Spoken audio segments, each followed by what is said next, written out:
Welcome back to this course of crystallography. In the previous lecture, I was discussing about the data collection strategies for different types of diffractometers with 2-circle, 3-circle and 4-circle diffractometer. So in this context, I would like to continue discussing the data collection methodologies along with the basic aspects of a diffractometer. See, when we are using X-rays and we are trying to collect data using X-rays in a diffractometer on a crystal, we need to be very much careful about the methodology. We need to be very much careful about the instrumental setup, and we should know what are different parts of that instrument. An X-ray diffractometer consists of one X-ray generator, which is then connected to the X-ray tube, which is suppose placed on a horizontal axis like this, and the beam comes out in this direction. So when the X-rays are generated, the X-ray beam directly comes out of the source, and when we are trying to align or mount the crystal, we don't want this beam to be inside the diffractometer chamber. So to stop that, what we have is a shutter mounted on the tube shield, which is here,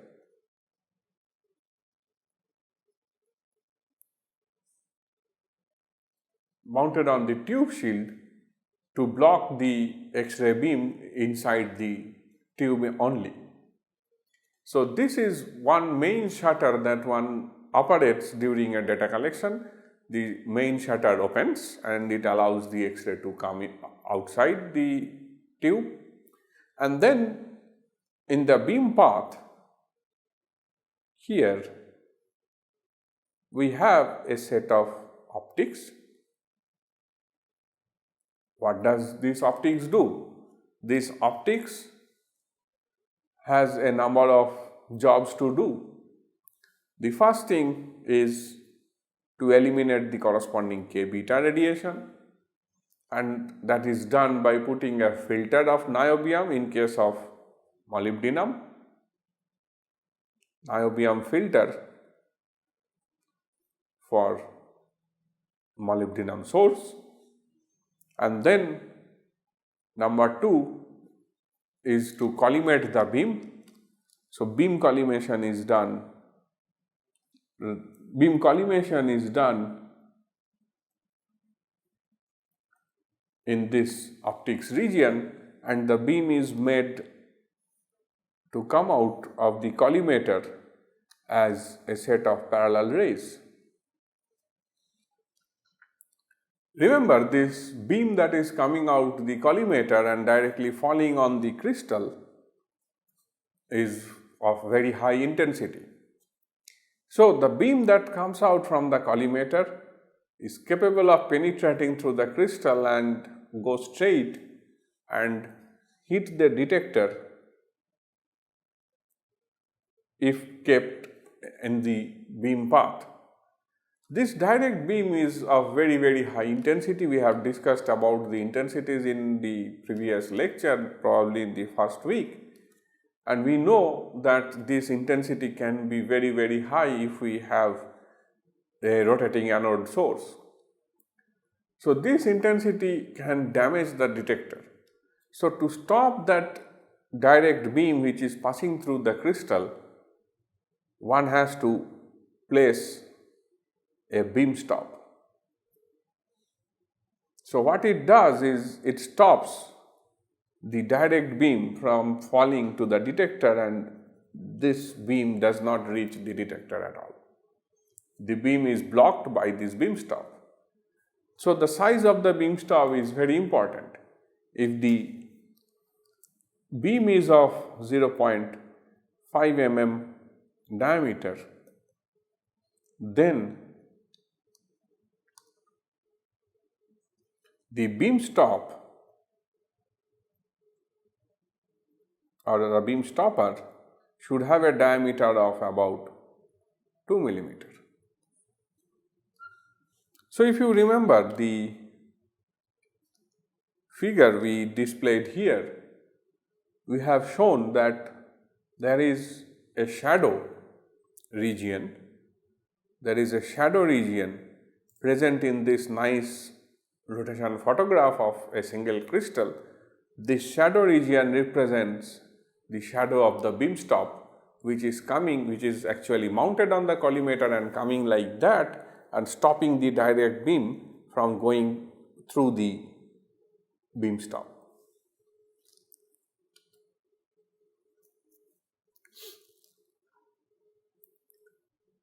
Now, there is another shutter placed inside this optics which controls the exposure time. The second shutter on the optics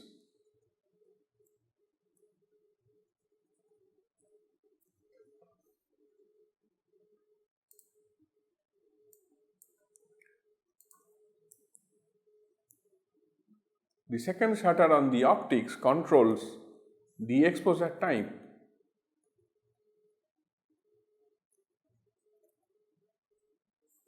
So, during one particular run of data, as we have seen in the previous class, that we are saying that the exposure time is about 10 seconds. So, this particular shutter remains open for 10 seconds, closes and opens again. So, this regulates the exposure time on this particular experiment. The next important aspect is the sample to detector distance.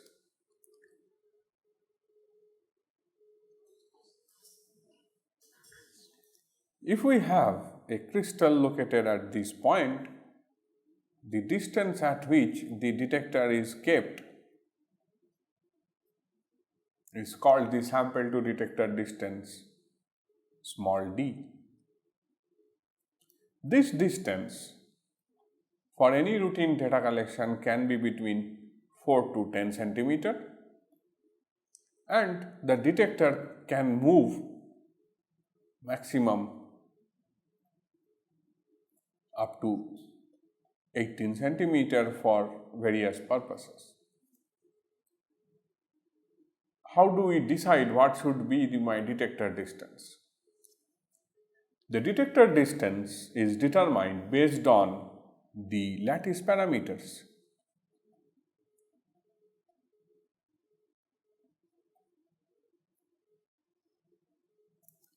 If the lattice parameters are small, that is A, B, C are small,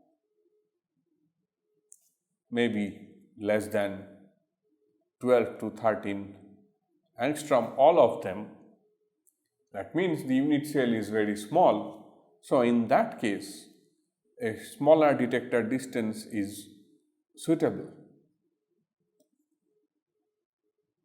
Because what happens when we increase the sample to detector distance, the intensity of the diffracted beam which is traveling after diffraction through air drastically reduces its intensity with distance. So, the intensity falls off with 1 by r to the power 6 rule following. So, with larger and larger distance the intensity should fall. So, that means to get higher diffracted intensity one has to use larger exposure time. So, there is no point in doing it at a higher distance for small molecules, rather it is better we do it at a smaller distance. But depending on the size of the unit cell, one can determine the size. If A, B, C are in the range from 12 to 30 angstrom,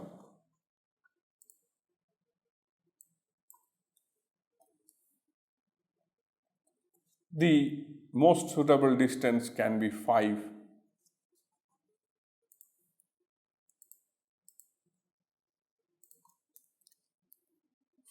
to 6 centimeter. But then if the same value for A, B, C is greater than 30 angstrom, maybe even up to 50 to 60 angstrom, which means we are actually talking about a very, very large unit cell having volume 80,000 to 1,10,000 cubic angstrom volume.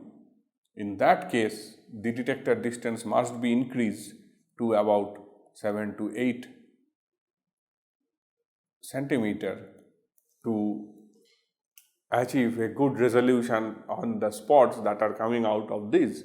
Because when you have large spacing between the diffraction in crystallographic planes, different HKLs, 1 by D's are very small and 1 by D's for two large distant planes are extremely close. So, to resolve between the two planes with two different 1 by D HKLs, one has to go to a larger distance. So, depending on the unit cell parameters, one has to choose the detector distance. Now, let us go see what is required before we collect the data. When we have mounted a crystal and we want to know the unit cell parameters, there are different diffractometers following different strategies. In some cases, the diffractometer has a default process of recording a set of starting reflections, starting frames. So, in some cases, it simply records about 20 to 30 frames with prefixed strategy.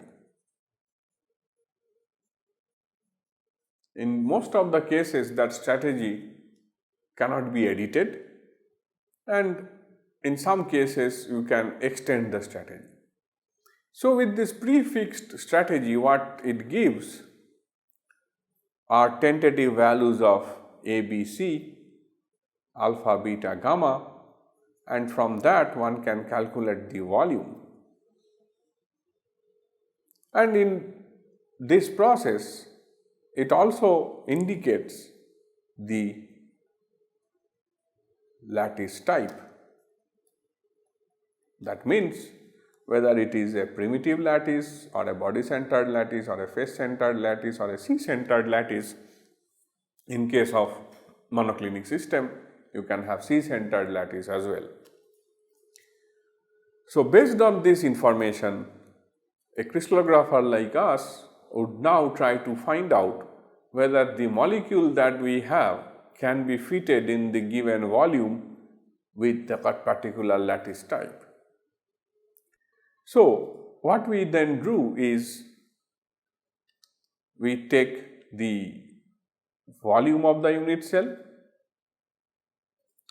divide it by the value Z corresponding to that particular lattice type, and we consider possible space groups, because in case of monoclinic, suppose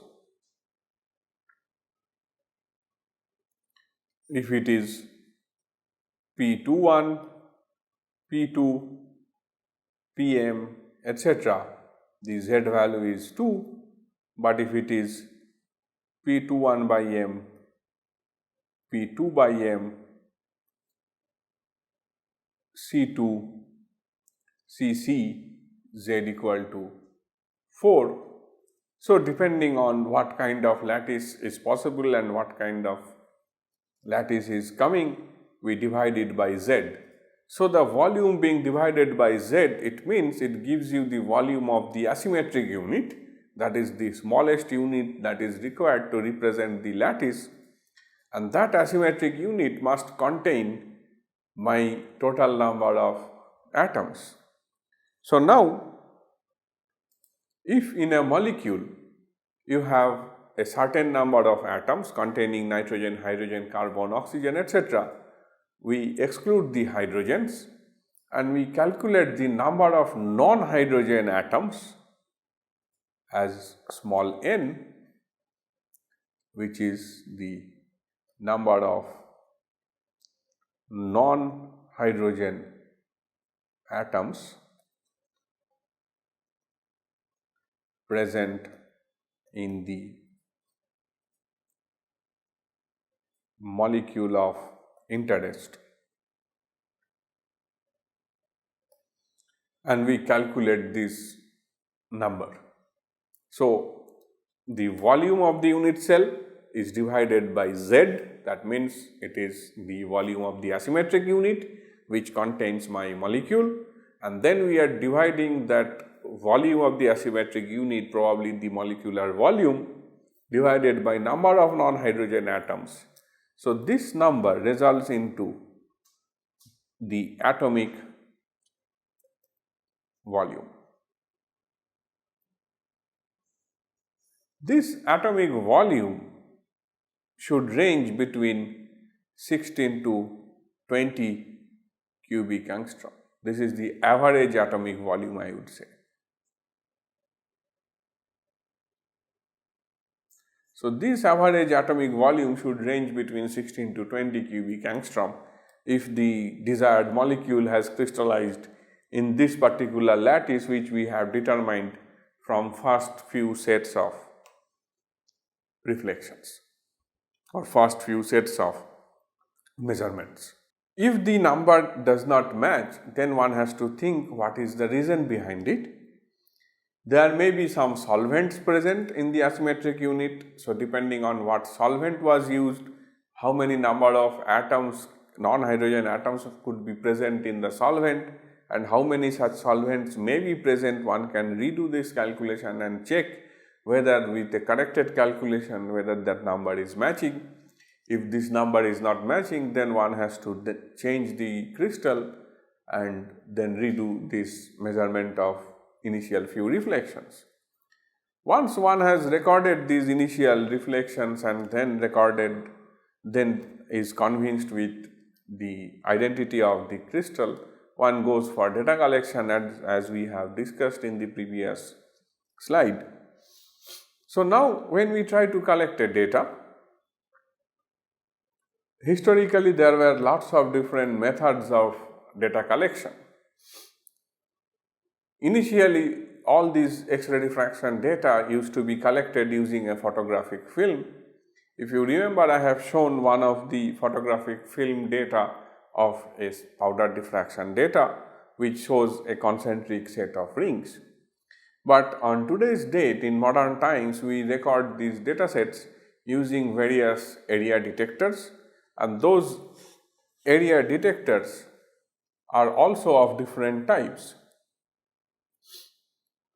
So, let us discuss about the recent detectors.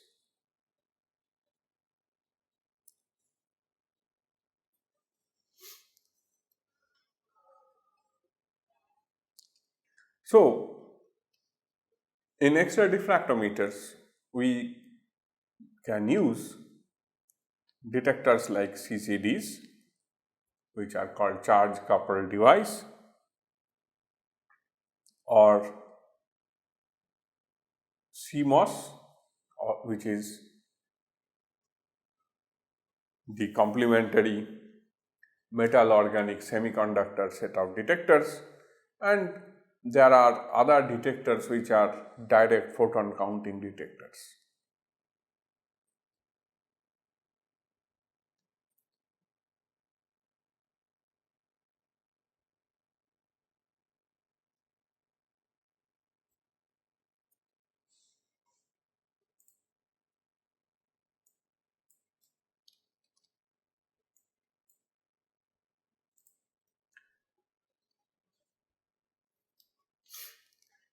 So, if we use a CCD, which is charge coupled device, or CMOS as a detector, which is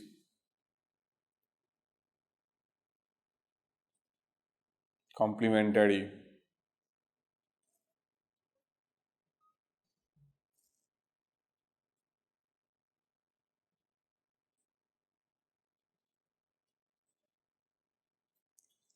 metal oxide semiconductor detectors.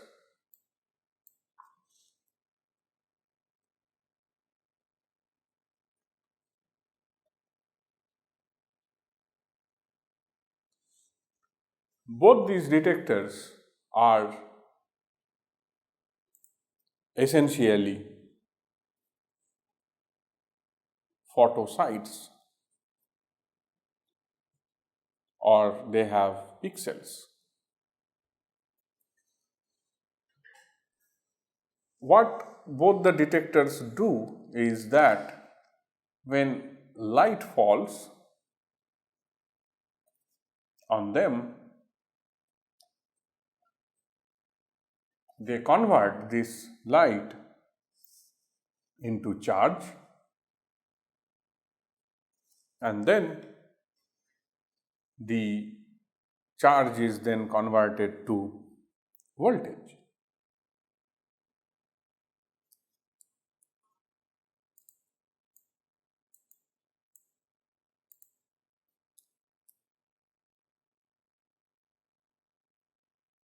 And then this voltage is amplified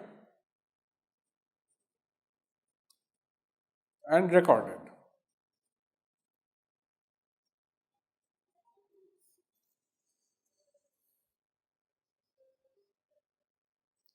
So this general method is used in both CCD and CMOS type of detectors.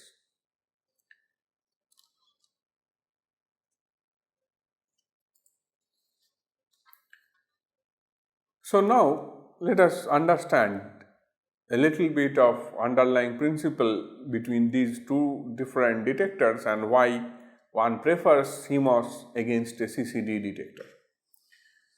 As I indicated that both the detectors, suppose it is a square detector like this, has lots of photosites which we call as pixels,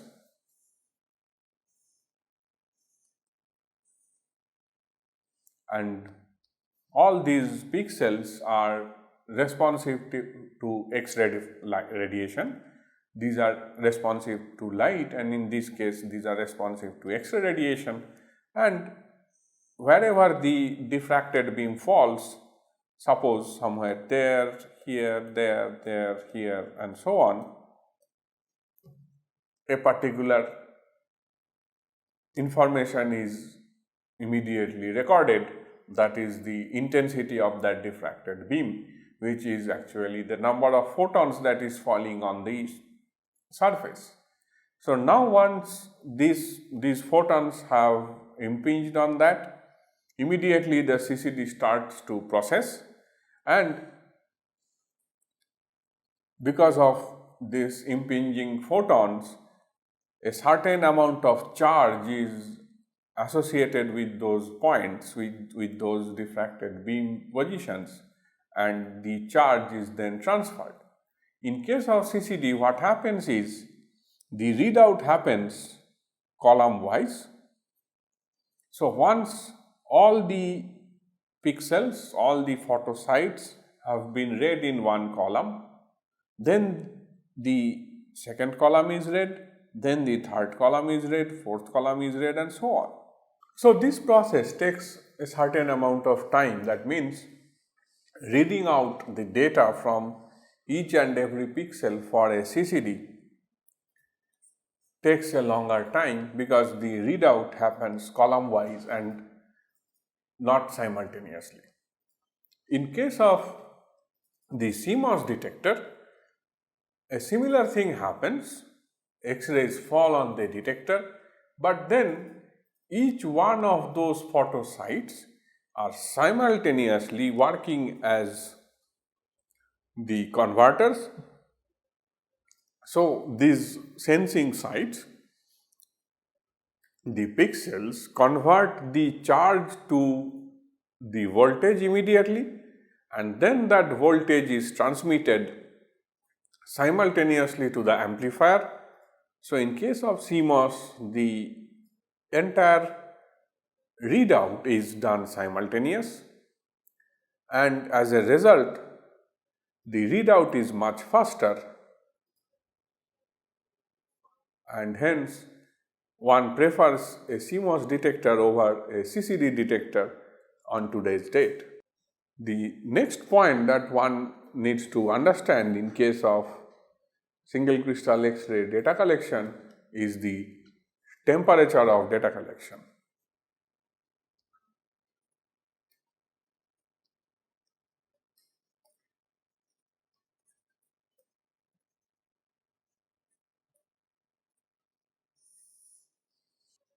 A crystal kept at room temperature has the atoms or ions or molecules at room temperature, which is about 300 Kelvin. At this particular temperature, all the atoms, ions or molecule has some significant thermal vibration. So, as a result, if we consider one particular plane which suppose contains some atoms at various positions at room temperature, these atoms will vibrate about its own axis in all the three directions. So, because of that thermal vibration along x, along y, along z, the electron density associated with each one of those atoms is largely diffused in that particular plane. And when the electron density is largely diffused, the diffraction from that plane is weak, because the X-ray diffraction happens from the interaction of X-rays with electrons, and if the electron density, because of atomic vibration, because of thermal vibration of the atoms, is diffused over a range of x, y and z about that plane, the overall planar density is depleted and the intensity of X-ray diffraction from that plane at room temperature is diffused.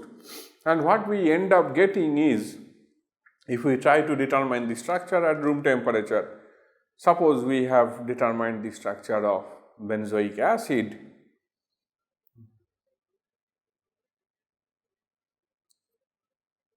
what we may see is that the carbon atom located at 6 positions of the aromatic ring and the carbon located as carboxylic acid group, those carbons will have a large thermal ellipsoid structure, and it looks like a big rugby ball or a extended sphere.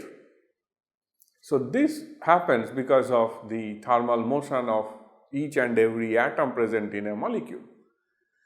So, that is why one tries to collect data at much lower temperature.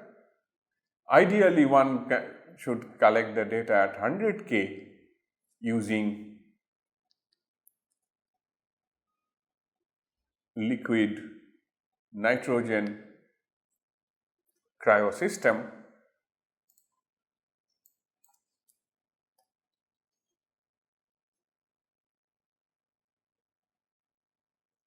To reduce the thermal vibration, and but for very high quality, very high accurate charge density measurements, one can go even down to 10 Kelvin or lower down to 6 Kelvin using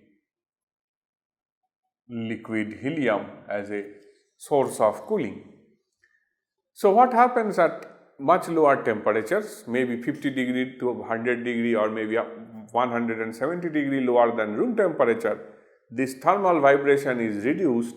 As a result, the atoms corresponding to one particular plane has more spherical nature, and the electrons are confined more close to the nuclei, because the nucleus is not vibrating so much, the electron density is confined in one plane.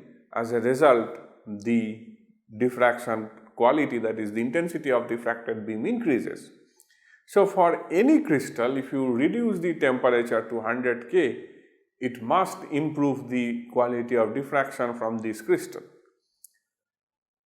The another point that might happen is that on decreasing the temperature of a data collection, that is decreasing the temperature of a crystal, you are reducing the volume of the lattice, and once you reduce the volume of the lattice, the number of reflection changes.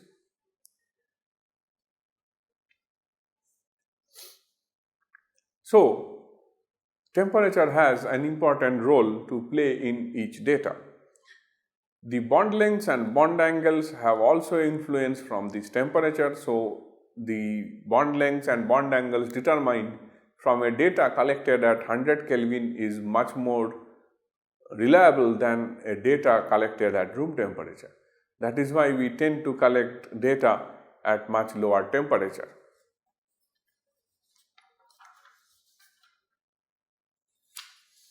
So today we have learned about data collection strategies, we have learned little bit about the detectors. I would request all of you to go through other YouTube videos which are available online to know more details about the CCDs and CMOS and other types of detectors, because those are beyond the scope of this course, the technical details of those detectors. And in the next lectures, we will start once again the theory of X-ray diffraction. We will see how these X-ray diffraction data can be handled, how the Bragg's law and structure factors, scattering factors can be brought into in solving this crystal data. So we will learn how to first understand these diffraction data in terms of scattering powers of different atoms, and from there we will proceed further.